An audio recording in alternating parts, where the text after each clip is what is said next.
guys, hari ini kita mau lanjutin lagi baca buku Atomic Habits dari James Clear. Yang terakhir tuh aku baca sampai ke sini. So, ya, langsung aja.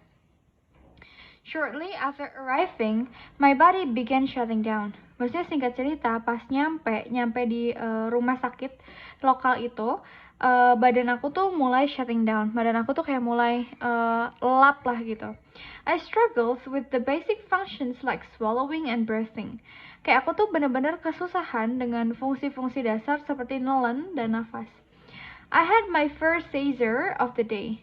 Pada saat itu aku mendapatkan kayak kehilangan lah, merasakan suatu kehilangan, pertama kali merasakan kehilangan di hari itu.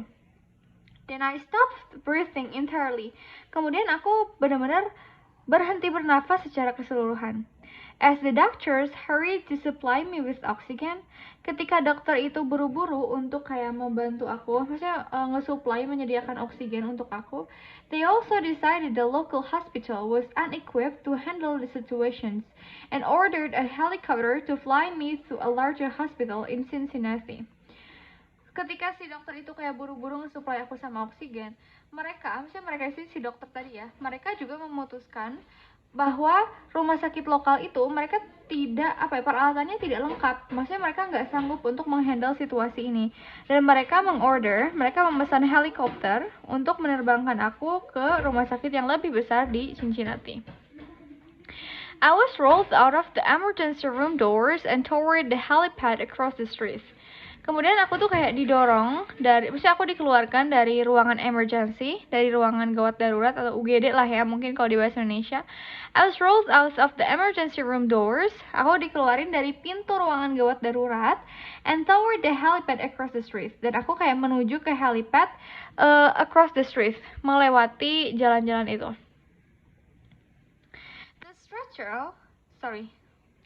The stretcher rattled on a bumpy sidewalk as one nurse pushed me along while another pumped each breath into me by hand. Jadi stretcher, maksudnya kayak perenggang itu semuanya rattle on a bumpy sidewalk. Itu mereka semuanya kayak gerudak-geruduk di jalan-jalan yang emang gak rata gitu loh. Sambil salah satu suster itu membarengi aku mendorong aku sepanjang sepanjang pump each other breath, sepanjang pumpnya itu ngasih pernapasan satu sama lain di tangan aku. My mother, who had arrived at the hospital a few moments before, ibuku yang mana dia tuh sudah nyampe di rumah sakit sebelum aku nyampe, climbed into the helicopter beside me. Dia tuh kayak memanjat helikopter untuk duduk di samping aku. I remained unconsciousness and climbed into the helicopter beside me. Salah nih. Aku salah baca, harusnya ke sini ya. I remained unconsciousness and unable to breathe on my own as she held my hand during the flight. Aku tuh bener-bener aku tuh baru sadar gak sadar gitu. Dan aku tuh bener-bener gak bisa nafas sendiri.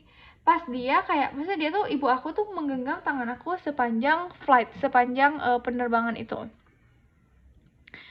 While my mother rode with me in the helicopter, ketika ibu aku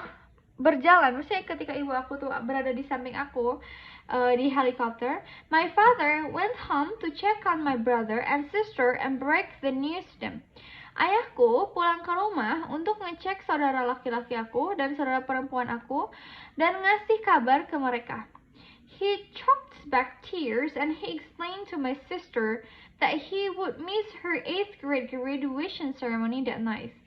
Ayah aku, dia tuh kayak benar-benar tercekat gitu ya, air matanya tercekat ketika dia menjelaskan kepada adik perempuan aku bahwa mungkin dia akan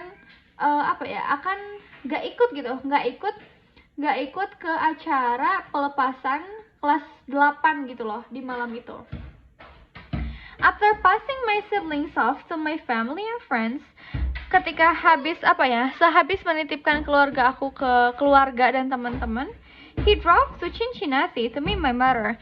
Ayah aku nyetir ke Cincinnati untuk ketemu sama ibu aku.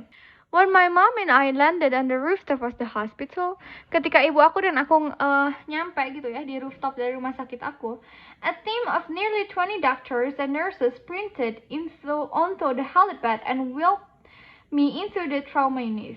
Kayak ketika aku landing di rooftop rumah sakit itu, setim, maksudnya kayak satu kumpulan atau satu grup yang hampir 20 dokter dan perawat. Mereka tuh benar-benar kayak lari, sprint, lari cepet ke helipad, dan mereka tuh kayak wheels, dan mereka mendorong aku ke unit trauma.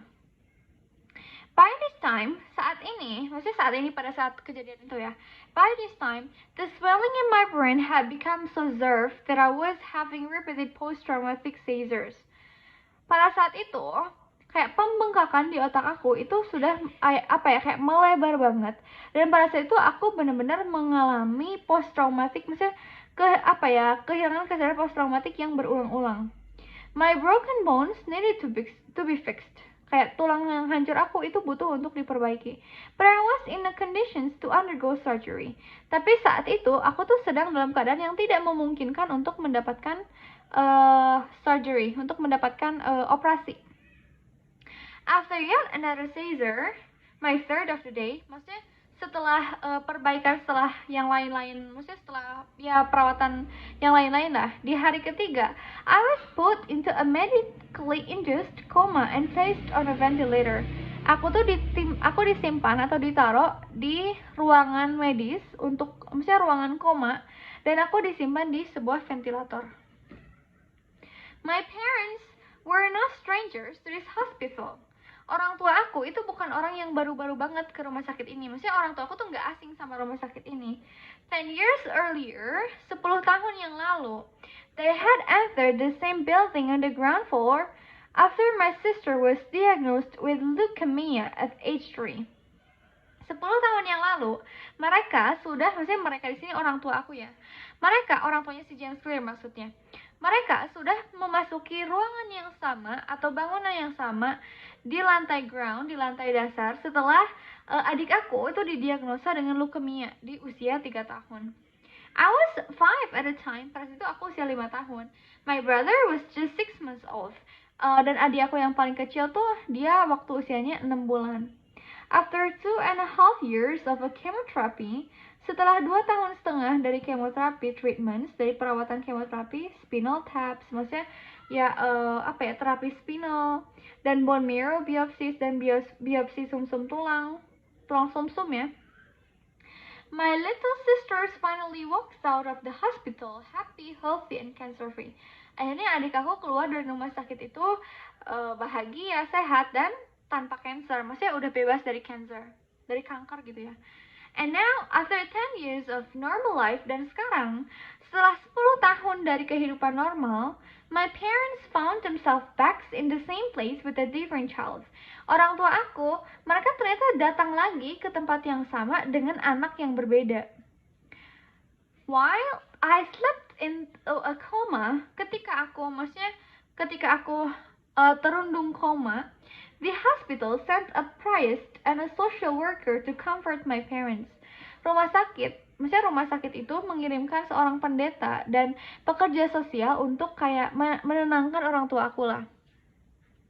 It was the same priest who had met with them a decade earlier on the evening they found out my sister had cancer. Maksudnya pendeta yang dikirimkan itu adalah pendeta yang sama yang mereka temui 10 tahun yang lalu atau beberapa kade yang lalu di sore hari ketika mereka di sini ketika mereka orang tua si James Clear ini mengetahui bahwa adiknya terkena kanker. As they faded into night, ketika hari itu mulai menggelap, a series of missions give me life. Kumpulan mesin-mesin itu menjaga aku tetap hidup. My parents slept restlessly on a hospital mattress.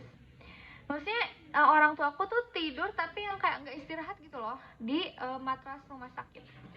One moment they would collapse from fatigue.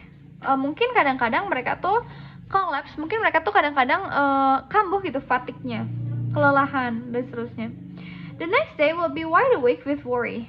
Dan hari selanjutnya mereka akan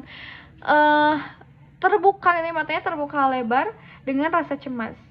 My mother would tell me later, dan kemudian ibu aku akan selanjutnya bilang sama aku, it was one of the worst that I have ever had. Kemudian ibu aku akan bilang kayak, oke, ini tuh benar-benar salah satu hari terburuk yang pernah aku dapatkan, kata ibunya. Oke guys, hari ini aku baca sampai sini. Di part selanjutnya akan aku lanjutin baca dari sini ya, my recovery. Ini kita belum nyampe ke inti. So please subscribe YouTube channel aku supaya teman-teman, dan nyalain loncengnya supaya teman-teman dapat pemberitahuan kalau aku lanjutin pembahasan buku ini. Dan jangan lupa like, share, dan komen terbaik. Nanti setelah aku mencapai 500 subscriber pertama aku akan giveaway bagi-bagi buku bahasa Inggris, Atomic Habits dan seterusnya dan lain-lain. So please don't forget to subscribe my YouTube channel. Thank you so much everyone. Bye bye.